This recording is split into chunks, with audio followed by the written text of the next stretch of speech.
I'm really excited to have spoken to our guest. He's a mining industry insider and offers a truly unique perspective on financial markets. Stephen uses the @Caseforsilver handle and has developed a strong and influential voice on Twitter. He was on his way to the Arctic when I spoke to him, which was a great example of how scarce gold is becoming, that people have to travel to the far reaches of the world to get it. So check out our discussion on commodities, charts, and a lot more. What are some of the biggest opportunities out there today that you can see? Well, I'm going to tell you, the biggest thing I'm worried about now is the debt bubble. I see that one of the biggest debt bubble in the history of the world, I would call it. That's what I've called it on Twitter many times, but I see debt everywhere, right? You see debt on a personal level, you see debt from companies, you see debt from all the governments, and it's worldwide. So for sure, there's a lot of money floating around everywhere, and they're printing it like crazy. So that's the biggest thing that drives me into the precious metals market. So I started in 2011, started investing. Silver was $26 at the time, rode up to $50. It was really exciting, right? So I was just starting out too. So I didn't have any miners, nothing like this. This was just the physical metals that I had and ETFs that tracked the physical price. I was young at the time too. This is quite a few years ago. I've seen it right up, and I'm like, oh man, if we're going to break this $50 mark, we're making a new bottom, and then this is going to be a foundation, we're going up, right? So, and then it crashed, right? You change the margin requirements, and then you're just seeing the paper price of silver just crash down for a while. But I knew what I was in it for. I knew the reason I bought it, and I kept it, and I've been accumulating silver and gold since 2011. I think precious metals, for sure, gold and silver, are going to go multiples higher when this thing finally collapses. I think so too, but I'd love to hear your thoughts on how the debt bubble is related to precious metals. Like, how would the collapsing of the debt bubble cause precious metals to rise? Yeah, for sure. Real money, right? So you look at what money was years ago for centuries, and even the time, I read my KJV Bible, and then you see it in there, right? I mean, silver was used as money. It's always been used as money. Actually, silver has been used as money more often than gold. So whether or not they're going to go back on a gold and silver standard or whatnot, people are going to realize that the value is not in the currencies. So this debt, and when I say debt, I mean leverage. The metals that trade on the market that we see the price of, if I look at the price tonight, I can see it being traded, right? Up and down, and sometimes up 6-7% today. Huge moves, right? And to me, that's not normal in a market where the stuff comes out of the ground. The supply and demand is kind of stable, but just because it's you can use manipulation, you can use whatever you want. It's leverage, and it's leverage like 100 and over to 1. So they're not trading the real thing. So that debt or that leverage, I think, is going to one day collapse the paper market, and the miners will do really well. Cool. Yeah, and that makes sense. So the next question would be, how are you positioning for this? Well, physical is number one, right? So for me, physical silver, physical gold is the key. And then afterwards, if you want to have fun and play in the miners and try to make good money off of them, that's also very good, right? So again, you're going to get leverage. I like to play the ETFs for myself. I don't pick exactly the specific ones, except for royalty and streaming companies, which I find have a really nice story to them. But when it comes to precious metals, physical first, then yes, GDX, GDXJ, SILJ, all these. And I watch the ratios very closely. Like, a lot of people look at asset prices in US dollar terms, right? Just a quick story on that too. In 2011, when I bought physical silver, the price, I'm Canadian, right? So I'm calling from Canada. So at that time, the US dollar and the Canadian dollar were pretty much equal. Now you're looking at probably 30% over, right? So Canadian dollar is 1.3 times the US. So it's, everything I bought, I'm kind of getting 30% more on those precious metals. So it just shows that the value of things when you're measuring in fiat currency, it'll change. But what I like to do is to really look at the value compared to other assets. So I like to look at the gold and the silver ratio, first of all, right? Right now we're at about 75.6 I looked at today. So we're sitting high. We went all the way up to 120. It comes out of the ground at 7 to 1. Right? I'm in the mining industry, so I did some research on this, and we're way, way undervalued when it comes to silver. I mean, when you look at, then I look, when do you want to get into stocks? Then I look at the Dow to gold ratio, right? So Dow to gold is at 1 to 13. I looked it up today, and then Dow to silver is like 1 to 1,000. You know, in 1980, the dollar to gold ratio was close to 1 to 1, and for silver it was 1 to 24. So I mean, you look at the potential there is just massive, and that's 1980. You know, that's not that far ago, 40 years, right? So. Right. So you think that if silver is mined at a ratio of 7 to 1 to gold, the ratio of the price should reflect somewhere near that. Yeah, 1 to 10, 1 to 15. You look at even governments, right? Government, I can't give you the exact numbers, honestly, but there's been a lot of systems where you have gold and silver as money. And the ratio there, 115, 1 to 20. If you look at the book from David Morgan, the Silver Manifesto, he goes into that a lot, the history of it. And it really shows, you know, what the real ratio should be. But now that they're trading just, you know, with all these futures and paper markets, it's creating this big opportunity where I think silver has a lot of catching up to do to gold. And then gold has a lot of catching up to do to the stock market. So you can see the leverage there just by buying just 1 to 1 physical. I'm not even talking about the miners. I have always wondered why silver, which is more above ground, there's less silver above ground than gold, right? Well, it's used everywhere, right? That's the thing about silver. You know, I call it miracle metal or whatever. It's used in all kinds of medicine applications. It's used in all these electronics that are just, it's sitting in the dump right now, right? There's a lot of silver just sitting in the dump. So, and the prices of the silver is not high enough to recover it. You know, one day they will recover it, I'm sure. But once the price is good enough to go mine that stuff, right? So it's there'll be mines in dumpsters mining, right? So that'll be a new thing later, I'm sure. Yeah, and I know there's a lot of big discussion around like potential for peak gold, and like it's going to be more and more difficult to find big strikes of gold. Do you have any thoughts on that, as you know, being in the mining industry? Yeah, I'm flying out to Nunavut tomorrow morning. So I'm going into the Arctic where there's no transportation except for planes. We fly out parts. So when we need to change a motor, it comes on a 747. You know, I mean, they're going far to find this stuff. This stuff is not, there is some in town. There's some, you know, closer, but it's deeper. It's less grams per ton. It requires more energy to get out of the ground. And when it comes to silver, again, that story there, I mean, gold is a primary, you see a lot of primary gold mines. You look at silver, there's not a lot, right? It's really small. So it's a byproduct. So yeah, and it's going to get harder and harder. I mean, so the supply demand fundamental there is pretty bullish, right? If it's going to get harder and harder to find gold and silver out of the ground. Yeah, and silver, like I said, silver needs to be a lot higher. If you can't just ramp up this gold, you can in a little bit more, because the primary miners could try to up their production, right? If the price goes up, this can happen. But when it comes to silver, if it's a byproduct, you don't have a control over it, right? It's just kind of impossible. Right? Would you say that miners are the best way to kind of capture a lot of alpha as the prices of these two metals go up? Yes. If you pick the right ones, I think you got to have a really good diversified. I wouldn't go with just one or two, because anything can happen. Like, you know, I remember I was working at Cigar Lake a while back, which is actually a uranium mine, right? I was doing some designing for them, and their mine flooded.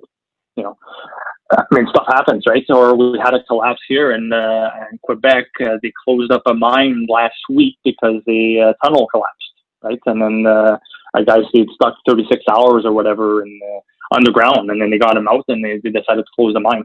So it's a risky thing, right? Anything can happen with miners. That's why I really like the ETFs.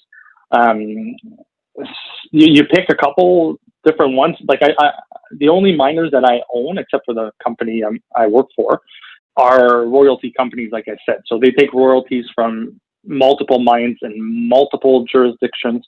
They're spread out pretty wide. So they have their built-in diversification within that company, right? But if you pick a couple miners, yeah, it could go exponential for sure. It could do really well, or it can close down tomorrow morning because of an event, seismic event that could happen. There's so many things, right? Absolutely. So that's what you'd recommend, more of like a SILJ or GDXJ or GDX, right? Because it's diversified. Yeah, I would not recommend an SLV. that's a whole different ballgame, right? I own CEF, for example, or PSLV, which are funds that are audited and are 100% it's Prot that leads those. So you get physical backing, right? So that's different. With GDX, well, they actually own the shares of the company, right? So, and all these other ETFs, GDXJ, SILJ. So. Yeah, I have heard many people say, don't get into SLV, don't get into GLD. Do you have some good reasons for why that should, why people should avoid those? Well, that's what I was going to say. If you're going to buy SLV, why don't you buy a fund that actually has the silver, the physical behind it? Right. It makes. You're just encouraging this paper scheme where it's probably leveraged 1 to 100 or whatever. You know what I mean? It's. My question is why? Why would you want to own SLV and not own a trust that actually owns the physical? It's cheap. The rate, it's not expensive to own a PSLV or a CEF or something like that. Yeah, it seems like a pretty much no-brainer actually when you think about it. But you know what? If you're trading, that's fine. I don't see a problem with it. I do some trading as well when I have the time. I'm quite busy right now, but I did some this summer. And using those vehicles, AGQ if you want, you get a leverage on the silver price, right? It's like a double SLV. Yeah. So you can use those for sure for trading, and if you want to build an income from it, that's totally different. But if you're holding it long term, hold physical or hold real gold miners and gold ETFs. That's the way to go. So we're trying to find as much alpha as possible for the next big investment, and something like SILJ or GDXJ would probably be the best vehicle for that. So my question for you is, what kinds of patterns long-term are you seeing in the gold and silver mining ETFs? Well, they're way undervalued compared to when they were when the precious metals hit their last highs, right? So if you look at the charts, it's easy to see, just correlate the gold price with the GDX. It's way undervalued. So you got that for it to just be equal, for the miners to be equal what they were at the last peak when it hit 1900 in 2011, we got a ways to go. So I think that's the biggest thing I would mention is to take a look at that, because I think they're undervalued and they're going much higher. They got a lot of catching up to do before they even start their move. Okay, great. And how about from a technical analysis perspective, are you seeing some bullish patterns in the chart? Oh, for sure. Yeah. I just checked out your video. I spoke to him last week too with the silver chart. So we're kind of on the same page when it comes to technical analysis, but I'm more focused on the gold to silver ratio chart. Okay. Again, you're looking at this gold chart. You can look at it in all different currencies. You can look at the silver chart in all different currencies. So compare assets to each other, right? So if you look at the gold to silver ratio, we had a trend line that started, I think, back in 2008, if I'm not mistaken. Anyway, if you look at it, the trend line was very clear. It's very easy to draw. And in July 2020, this year, we broke that trend line downwards, which was a significant flag for me. I've been watching it for a while. We went up all the way to 125 or something like that on this gold to silver ratio, where silver was so undervalued. And if you see the gold to silver ratio going up, this is negative for the metals. If you see it going down, as a general rule, it's bullish for the metals. So right now we're trying to break down from on that chart. So that's the chart I like the most. We're at 75, and I'm expecting that to go to probably, I wouldn't be surprised if it goes to 20, right? So yeah, it looks like it hit 110 in the beginning of 2020. And then it dove down to 70, and now it's back closer to around 80, right? Yeah, look back to 2011, where we made that low at about 32. I'm a long-term guy, right? So you look at it's about almost 30, right? So that means it took 30 pieces of silver to buy one coin of gold, right? 1 ounce of gold. So and then it peaked up, like you said, 125, and now we finally broke that trend line that you can draw upwards. When we broke in July, we really, and then you can see the momentum there, that kept going, right? Kept going all the way down, and we hit almost 70, right? We went right to 70. We bounced a bit. Now we're coming back down. So, my first target, I'm looking at my own chart here. My first target is 48.5, and my next target is 33. That's just to get back to where we were in 2011. And then my ultimate target is 1 to 15. So that's the big chart. I do the same with platinum and palladium. Right, so platinum used to be more valuable than gold. I've started accumulating. I had a good day today. It's if it can break that 1,000 level and close above it, like on a monthly basis, I think we're going to get a nice rally. So that ratio is way skewed again. So that's a huge opportunity to. The average of the platinum to palladium ratio, you're looking at 2.5. We're currently at 0.41. So, and the high in March was 5.35. So you see how undervalued platinum is compared to palladium, compared to gold. So I'm playing that long-term trade as well. And do platinum and palladium, they trade a little differently than silver and gold, right? They're not exactly considered currencies. But No, they're not. But you're still saying compared to the debased dollar, they're still going to probably see a spike and an uptrend, just like silver and gold. Well, yeah, the way I explain it is, I believe in real things, anything real. And if you follow my Twitter, I'm moving out somewhere out of town. I already I'm building my house out there. I got a little farm. So I believe in all of that, right? It's the whole thing is building the foundation, teaching my kids and everything, and the real things in life, right? This dip thing that happened, this bubble that we're in, it just causes a lot of people to believe things that aren't real. Right? It's just, there's a lot of unreal things happening in the world today that should not. Somebody's going to have to pay somewhere, right? When this collapses. So I think it's important to get ready for that as well. So anything real. So all the metals, any metals, I don't care. Anything real. Your house, if you own it, that's your asset. That's your value. That's your roof over your head. And you're talking about possibly a depression coming or whatever you want to call it, due to the economic slowdown that we're seeing. Well, where's the money really going to flow when this thing goes, right? And real things, food, water, fresh water, animals, cattle, all this stuff. Absolutely. Yeah, that makes a lot of sense. Right. So, invest in hard, real assets. Yeah. Okay. So my main question here is because, a lot of our people want to invest in, the higher growers. And I think like SILJ is probably a good option for that. So if the gold to silver ratio gets to kind of where you're seeing it could go on the chart, what do you think will happen to the miners in terms of like where they could go? Yeah, I think it'd be quite incredible. You look at a Tesla or something like that right now with the market, which I think is in a bubble. Who knows how high it'll go, though? You never know. But I think you're going to see a move like that. You look at Bitcoin, that's going to, testing all times high, and I think you're going to see it's going to go exponential. It's going to be a big bubble. That's what it's going to be, and then you're going to want to get out of it at that point because everything has its time, and I'm not. I'll change my name one day to Case for who knows what, dividend stocks or something. But right now it's Caseforsilver, but I will sell one day for sure. Or my kids will. I don't know. So you did mention Bitcoin. We're talking about real assets, right? Do you see Bitcoin as being a real asset?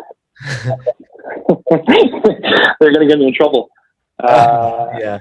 It's okay. It's good. It's a big question, right? And Bitcoin, it has its purpose, and I have nothing against it. It's not gold. It'll never be gold, even though the pictures show it as a gold coin. I'm sorry, it's not. That's it. That's all. But it's a different purpose. It's a different vehicle. It's a different debt. It is. If it's real, well, it's a computer software, right? It's digits on a screen. So yeah, that's real. That's real for sure. Yeah, my iPad's real. So yeah, for sure, technology is real. It is real. Yeah. Yep. And one thing that is always important to consider is market psychology. So if you were, let's say someone went all in on gold at the top of 2011, yes, it was the right thing to do, but the market said something differently, right? It tanked it down to about 50%. So do you have any thoughts on how long the Fed can kick the can down the road? Yeah, well, I think it's all sentiment, right? Like fiat money is based on the people and what they believe. So the population right now believes in what they're doing. That's the biggest thing, right? So if you look at the percentage of them or whatever, they have no clue what we're talking about now. They don't know. So as long as they can keep that going, everything's fine. But once people start to realize what's really happening, the leverage going on, the debts going on, the money printing, all that stuff, I think it'll change very quickly. So I think it's really the sentiment of the general population that will determine that. It's going to totally be based on that. But I think what a lot of like gold, silver investors are excited about right now is just that how crazy the debt bubble has gotten because of COVID. I think that really accelerated it. So I think that is why we're kind of seeing it all come to a head maybe right now, because it's unsustainable, and it's gotten even more so in the last year. Yeah, and there's no vaccine for the debt, right? So, I mean, they can put the vaccine news every Monday on the market before the market opens. So I guess they're working on the weekends every week. But, I mean, it's so obvious. It's just silly, right? I mean, they come out with these news every single week on a Sunday night. But, I mean, they haven't found a vaccine for the debt, and they won't. Just bet, be your own central bank, as Gregory Mannarino would say. I like his quote, and own your own gold and silver and back yourself up with real assets. Actually, I did want to ask you about stocks, the stock market overall. Are you invested heavily in that at all, or are you just totally avoiding it because you know it's a bubble? Well, if I would have the time, I would trade it. And I have done so this summer, and I had fun doing it. You know, trading is a whole different thing, right? Like with my investments in silver and gold, I don't really put a stop loss. You know, I watch it. I know where it's going. You know, in 2011, I never got stopped out. I didn't have one, right? But when I'm trading, you know, if you see some bullish formation on the chart, you want to go get your 13, 20%. Yeah, I was doing that. I was doing pretty good. You just have to have the time. It's kind of like swing trading, right? You really got to look at the charts. You spend the weekend analyzing different charts, finding your setups, and trading off of it. So that's a good way to do income, and I have no problem with that. If I would hold it for long term, no, I don't hold any stock right now in my even in my retirement. You know, people have that in Sun Life, whatever you want to call it, for your retirement. I don't have any. And then as far as sentiment goes for the metals, you know, what I've noticed is that, you know, let's say there's like 5 good up days. Well, the sentiment will just go through the roof, right? The calls and everything. The RSI will spike, and just it's kind of that's why it's like, oh, well, you know, if it gets overly bullish to record highs, and you're like, oh, well, is it really going to spike further from here? Have you ever seen really bullish sentiment continue and just have the price still go up right through that sentiment? I think 2011 was a good example, right? I mean, it was crazy. I mean, you saw it go, and it just didn't stop. It's in $50 stopped it, but I mean, you went to 26, and then you kept going, and 36, and then 40, and then 40. Like, wow, how high is this thing going to go? And you look at Tesla, I think if you look at that chart, I think you'll see it there. And gap ups, right? I think you're going to see a lot of big gap ups on big news. Whatever happens, I have no idea what's going to happen, right? Yep. That's the thing too. We don't know what's going to happen. I don't know if I'm going to sell it in US dollars. That's why I'm really looking at, and I would encourage everybody to, you know, don't think too much in terms of currency. If you're trading, that's fine. But if you're protecting your wealth, you want to build your wealth, compare it to real things, other things.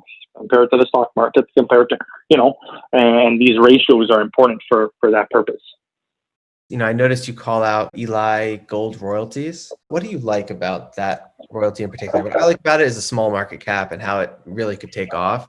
I mean, it just looks like it could, but what are you seeing in it that seems kind of like a positive formation?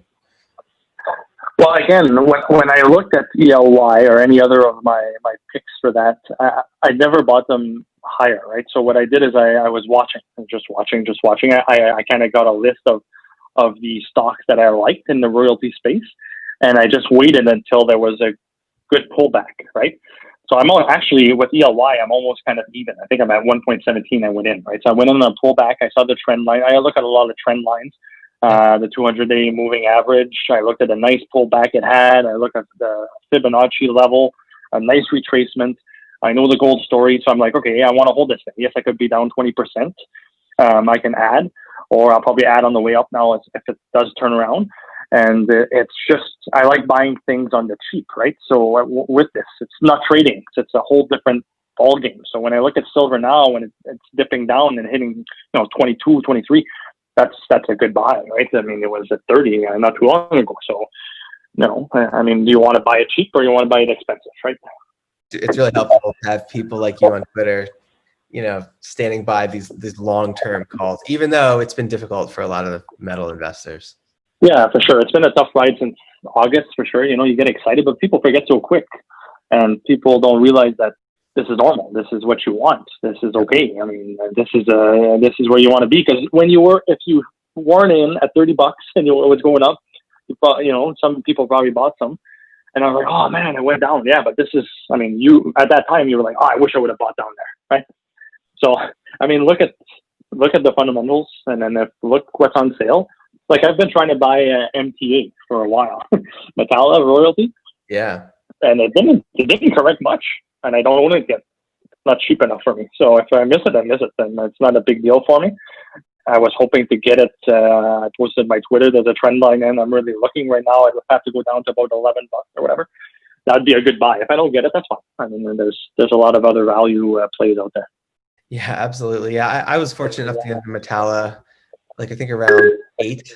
So I'm happy with that. Nice. Well, another one I really like is DMX.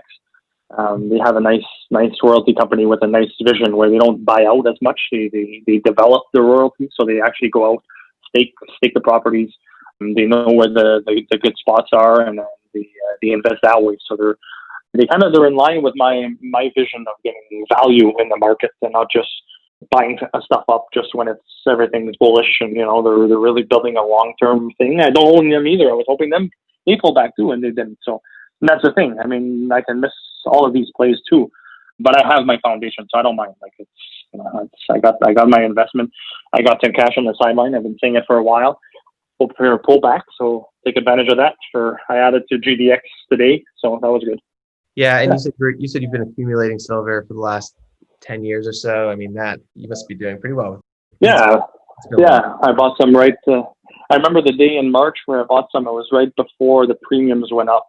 So I actually bought some, and it was the night where the Fed decided to print, I don't know how many billions of dollars, whatever. I can't count that high, but they did this announcement. So I bought some that night, because you can. And then the next morning, bang, it goes down, but then the premium shot up. And then it was that V-shaped recovery, right? So I'm like, okay, that was a good move. But yeah, it's stressful though. It's for sure when you have that high emotions and stuff. Yeah, it hits everybody, right? It's got to manage that. Yeah, absolutely. And then, do you have any thoughts on where oil could go? Yeah, for sure. I actually invested in oil. I don't know, a month and a half ago. You have to look at my past Twitter posts, but I bought XLV, and I'm like, oh, that's a nice dividend. They got the big names on there. The two first ones, like Exxon is one of them. So ExxonMobil. Yeah. So I bought some, and the dividend's like 11% or whatever. And then one morning, it just jumped up by 13%. Right. So I'm like, okay. I started looking at it. I sold. So I said, okay, that's good, because I'm not fundamentally involved in that. It's kind of I was hoping to keep it for a while, and now it's pulling back. So it's actually pulling back to the 200-day moving average. So I might get back in very soon. These are small amounts. This is just my kind of trading account.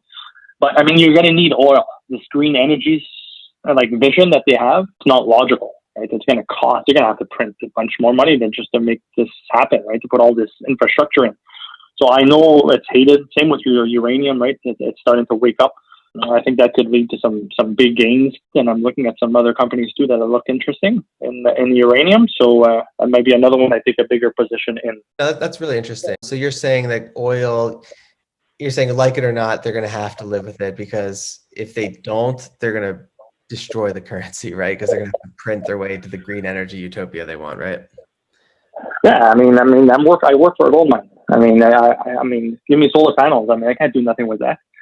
Or a wind turbine. We look at it. It just doesn't work. It's not feasible. It doesn't make sense as a company. A government can do it because they can print the money and buy all the infrastructure. I'll buy that stuff with no business plan or something that makes sense, right? You need a return on your investment, and some of these places it just won't work. That's it. So you just got to look at that. Some places will work fantastic. There's some great ideas, but it's just oil's not going away anytime soon. Yeah, I wouldn't go with the small companies because the market, there's bankruptcies. There's a lot of bad news out there with oil companies not going well. So I would stick with the big names for sure when it comes to oil right now. Yep. Maybe even some ETFs. Cool. And you think the uranium story just as positive? Yeah, I don't know a lot about it, but I started researching it. For sure, when you look at energy, nuclear just makes a lot of sense. Supply, demand, that whole story is looking really good, really bullish. It looks like it's bottom out. It's making a comeback. So yeah, but I would, little bites at a time. So how can people find you? I mean, I think we've only scratched the surface of your knowledge. So how can people come and learn more from you? Well, right now, the only way you're going to get a hold of me is on Twitter, Caseforsilver. I post a lot of stuff there. I'm also working on a new project for 2021 early to roll out. So I'm excited about that, where I'm going to share a lot more stuff through a platform I'm working on. So that's coming, but it's not ready yet. So I'll share that when it comes through. Again, that's my first interview, so I hope people enjoy it. And yeah, thanks for having me on.